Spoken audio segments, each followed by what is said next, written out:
Hello, Screamer. Welcome to Scream Stream, your spoiler-free guide to streaming horror entertainment. I'm your host, Jimbo Lewis.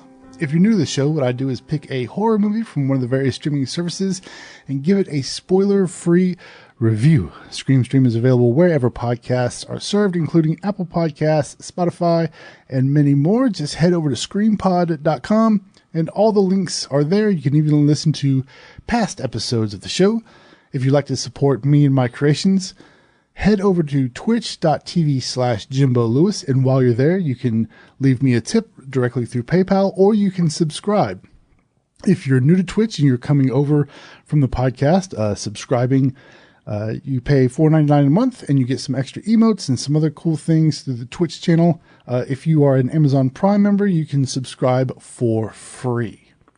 You can also pick up some horror-themed t-shirts from the Scream Stream TeePublic store. That's teepublic.com/stores/scream-stream. You'll be supporting not only the podcast, but also indie artists creating killer t-shirts as well. So before we get into the meat potatoes of the show, let me tell you about what I've been watching. We went to the theater last weekend and saw Us, the new film from Jordan Peele. Was it Jordan Peele? It's Jordan Peele, right? Hang on. let me double check here. I'm pretty sure there's Jordan Peele. Yeah, it is Jordan Peele. So we went and saw Us from Jordan Peele. If you haven't seen the movie, it is really good. So I don't think it's as good as Get Out.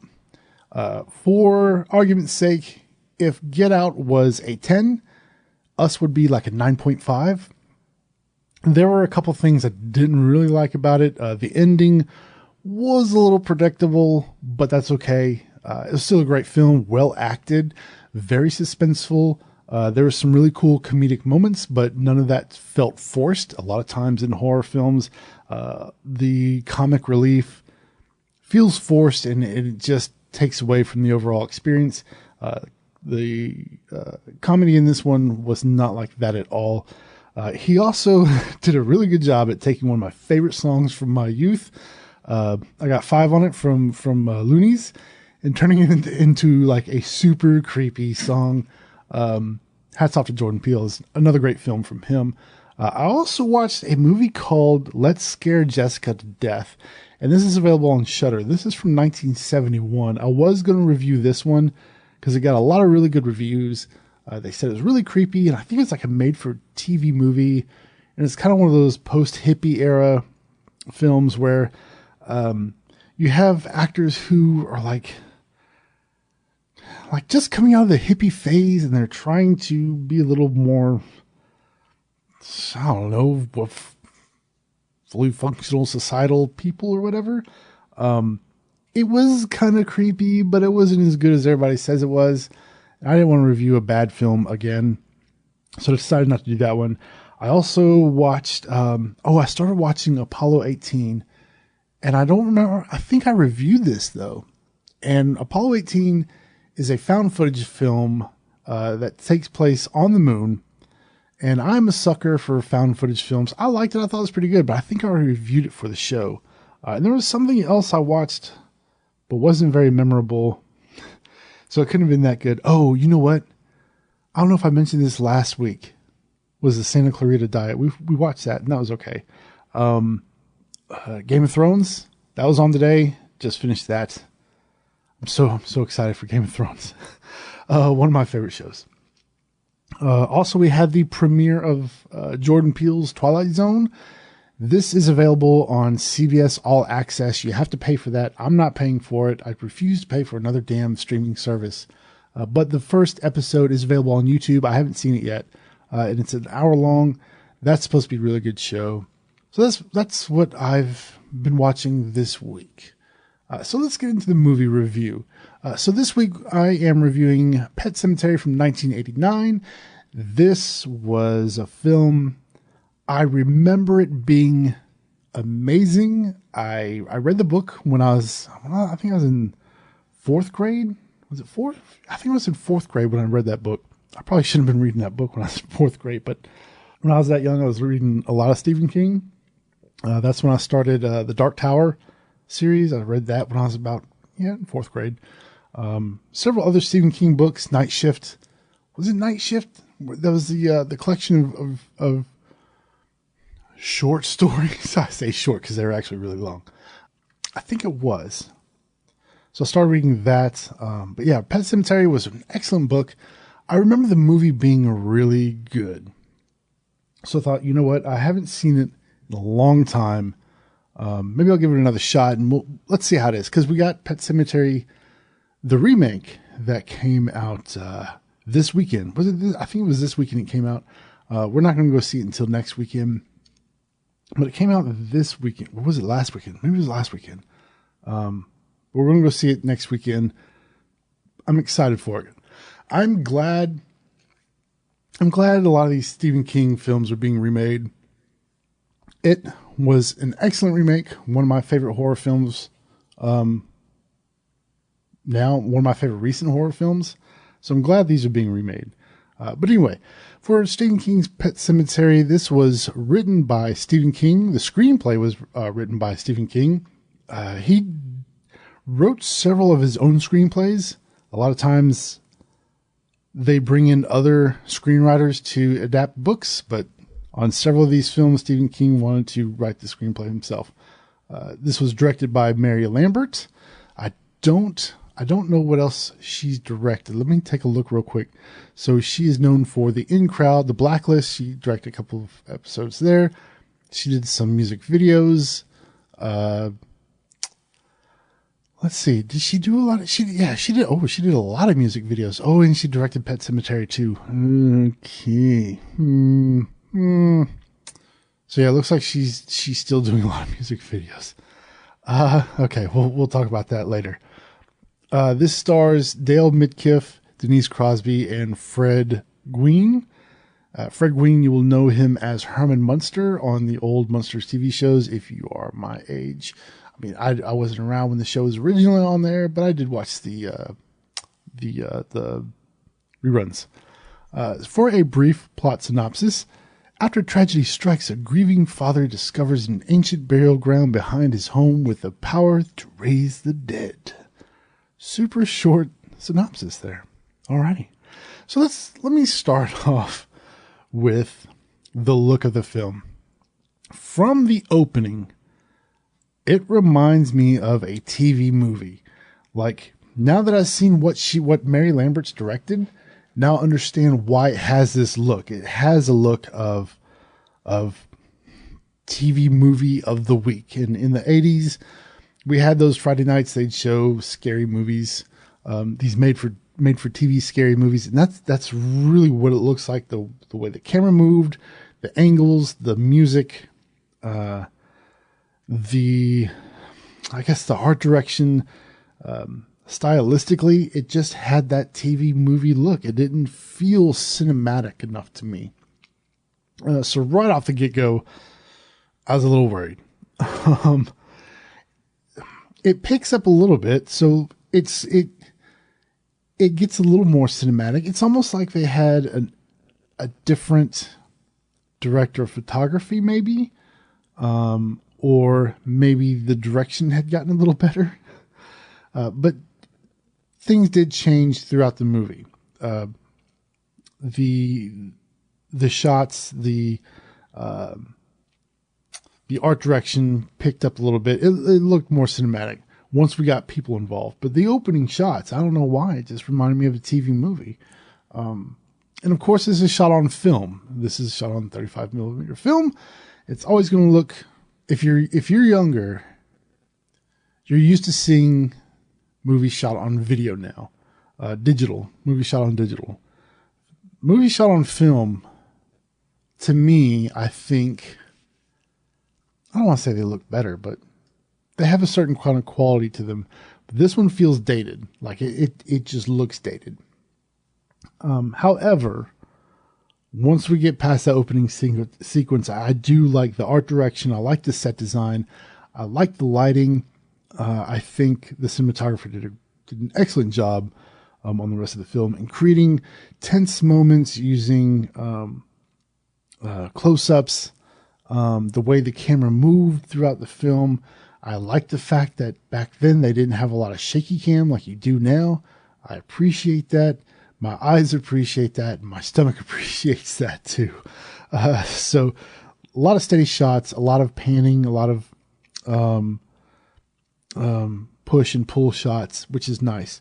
A lot of times, it's funny. This is probably around the time when people stopped using zoom.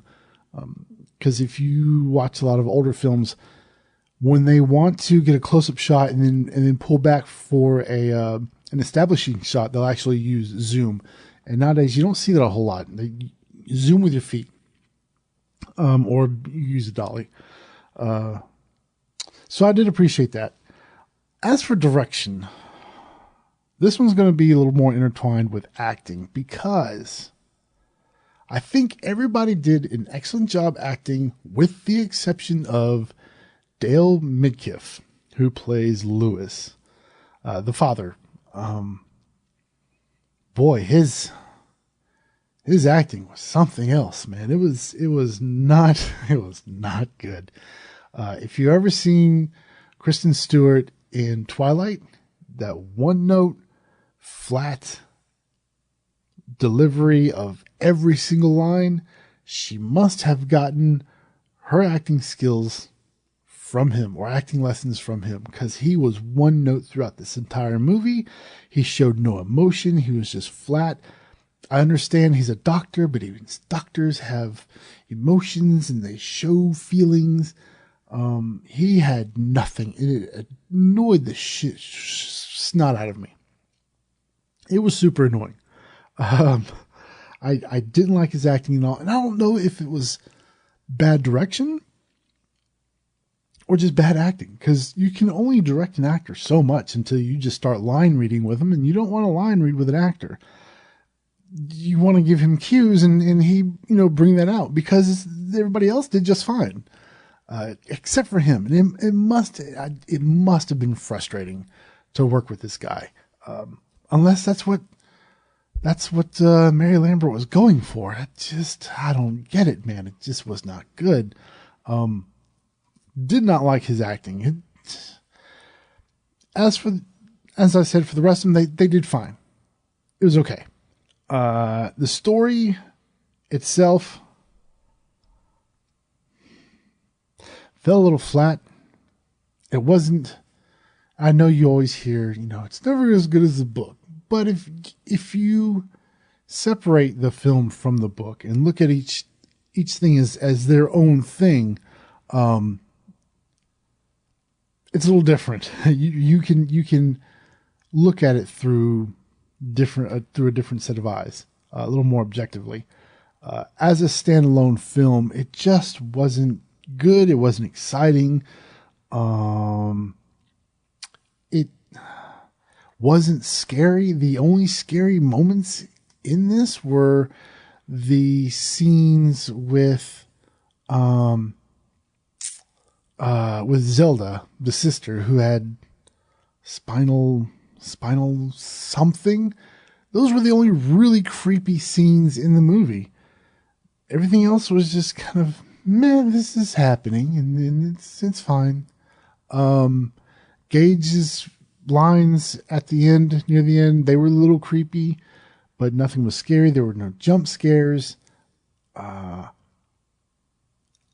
I think that the story just wasn't, it drug on too long. Like, there were a lot of pacing issues with this movie. So, they missed a lot of the beats. And I think they could have sped some things up. I think they could have added a little more tension. The characters within themselves, like, Lewis and Rachel, their relationship, the way they were written to interact with each other was very, like, you couldn't tell they were husband and wife. They were just like, they didn't really like each other. They were just there because they had to be, you know what I mean? It just wasn't good. Fred Gwynne, he's always amazing. I loved his character. His character was great. His lines were great. The telling of his backstory was really, that was like the most interesting part of the film, was his backstory. The The rest of it you could really care less about. Just wasn't a good story. If you can tell, I wasn't really impressed. I don't know why I liked this movie so much. Maybe it's just because... Maybe it's just because of the nostalgia thing. You know what I mean? Like, this is one of those movies when you watch as a kid, and when you're a kid, you don't take into consideration all these little nuances that go into what a good film is, and you're just fascinated by the whole thing of what you're seeing on the screen that you're just oblivious to all of its imperfections. And there are a lot of imperfections in this film.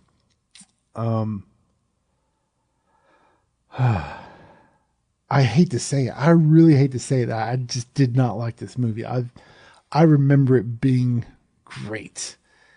And then I watched it. My wife was like, see, I told you. I told you it wasn't good. So the overall, the issues that I had with the film were the directing. And again, I don't know if it was bad directing or bad acting from Dale Midkiff, but I did not like his character. I didn't like his acting. Super flat. Overall, the story was dry, was dull. There were some pacing issues that I had. There were very little tense moments, no jump scares. The awkwardness between Lewis and Rachel just didn't make for believable characters. And again, the only interesting scenes in this film were those with Zelda, the sister, and with Judd's backstory. And that's it. Wasn't really happy with it. Now, this film currently has a 6.6 on IMDb. For my rating, I'm going to give this, I got to give Pet Sematary it's got to get like a 2. I don't even want to give it a 2.5, man. But everybody else was okay. Okay, so it's going to get a 2.5 out of 5 for me. This is one of those movies where, like, a lot of times you think, oh, really? Why do they have to remake such and such movie? This is one of those times. I'm glad they're doing a remake, or they did a remake. We're going to watch it next weekend. I'm not going to review that until it comes to the streaming services, but I'm glad this one's getting remade, or got remade. It desperately needed it. So did It. If y'all remember It from the 90s, we watched that recently, a couple months ago. Really bad. It was not good. The acting in that movie was atrocious. The story was dull. The only saving grace for that film was Pennywise the Clown, and Tim Curry's portrayal of Pennywise was amazing. So yeah, I'm glad Stephen King's movies are getting remade, man. So there you have it. 2.5 for Pet Sematary. For me, I know I'm going to get a lot of hate email for this, and that's okay. Screenpod.com/contact. Fill out the form. Send me your hate mail. All right, so let's move on to what's new on streaming. So on Netflix, there haven't been like a whole lot of new releases. There is, let me start down here at the bottom. So we have, starting off with The Basement. I'm not sure about this one. For the plot synopsis, known for torturous role play with his victims in his basement, a twisted serial killer abducts a musician who has a deeper connection to his mind games. It seems like more like a thriller. And then we have The Silence, which was just released, and this looks like a knockoff of A Quiet Place. And we also had what was the other film with Sandra Bullock that we just had? And then we have Netflix released its very own Bird Box. That's right. Thank you. Kyoko in the chat said Bird Box. So thank you, Kyoko. I appreciate it. I don't know why it slipped my mind. But Netflix has released its very own zombie show called Black Summer. This looks really interesting. The trailer looks really good. I cannot wait to start watching this. I'll probably start watching this as soon as I can, really. And then we also have so Netflix has been getting in a lot of foreign horror, which is good because a lot of foreign horror is a lot better than American horror, to be honest with you. And I've said this on the show many, many times. Australian horror has gotten really good. Thai horror, Korean horror. Japanese horror, on the other hand, has gone downhill because I think they started using way too much CGI. They've sort of taken the American route and just used CGI on everything, and it looks really bad. And they focus less on story now and more on effects. That's just my opinion.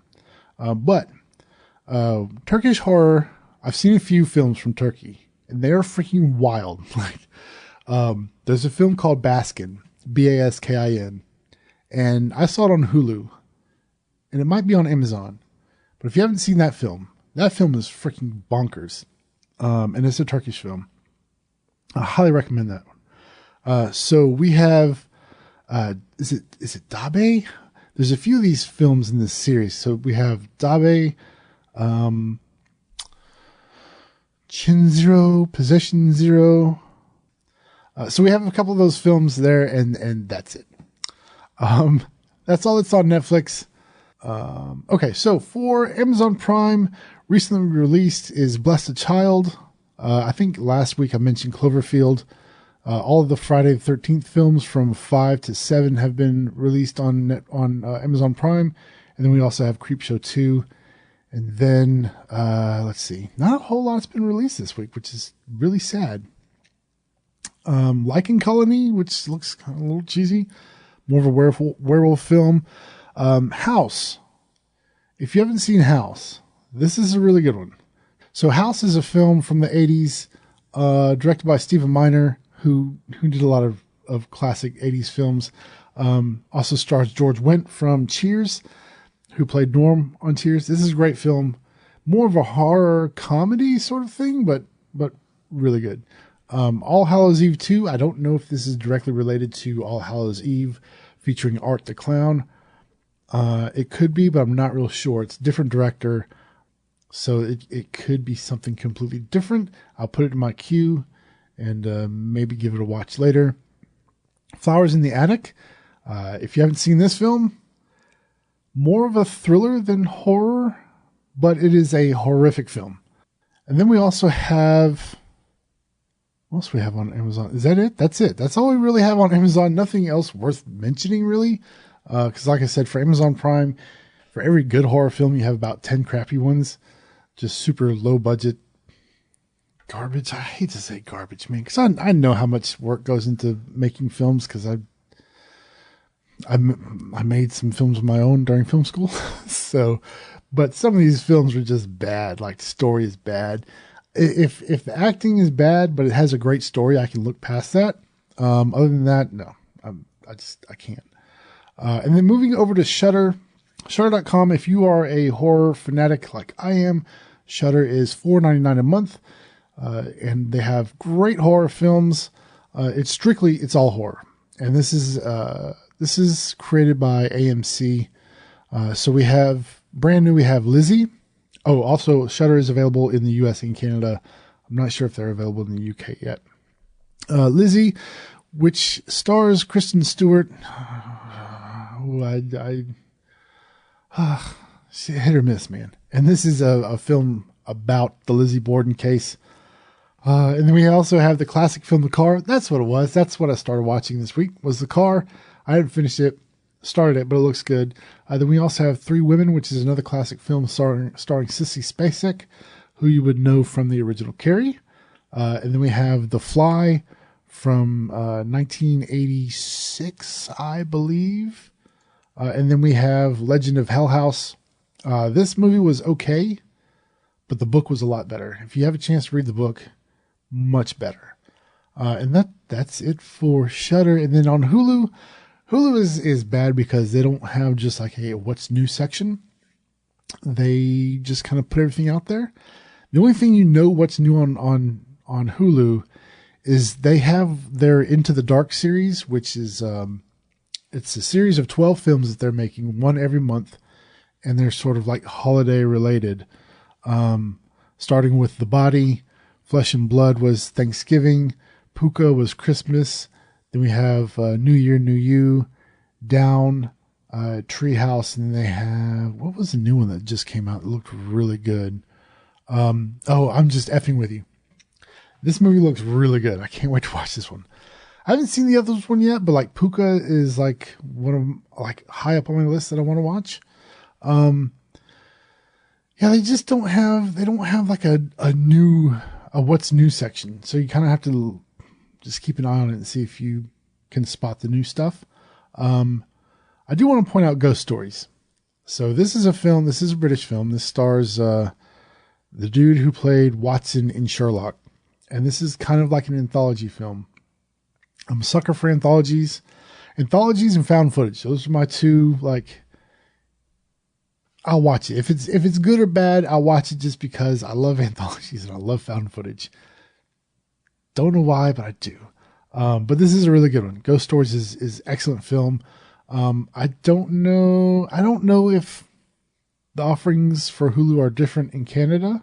All right. So, that's all for the new releases on our streaming services. That's going to do it for this week's episode of Scream Stream. If you'd like to keep up with me outside the podcast, you can do so at screampod.com. where you can find links to all of my social profiles. You can also listen to all the past episodes, and while you're there, you can subscribe to this show via your favorite podcatcher like Apple Podcasts, Spotify, Google Podcasts, Stitcher, and many, many more. Wherever you find great podcasts, you will find Scream Stream. If you have a movie you'd like me to review, because typically what I do is I just pick a random movie, and sometimes it gets really hard trying to find a movie to watch. You can go to screampod.com/contact, fill out the little form, and send me your suggestions. I will watch it. I'm not going to say, well, I'll put that in my queue. I will probably watch it because picking a movie is hard. Just putting that out there. If you would like to join the Facebook group or the Facebook page, that is facebook.com/screampod. We also have a Facebook group, which is a little bare right now, but I'm working on it. I'm working on the group. And then finally, music used for Scream Stream was created by Kevin MacLeod over at incompetech.com. Until next week, I'm Jimbo Lewis saying, if it was real, the cameraman would be dead too. Good night.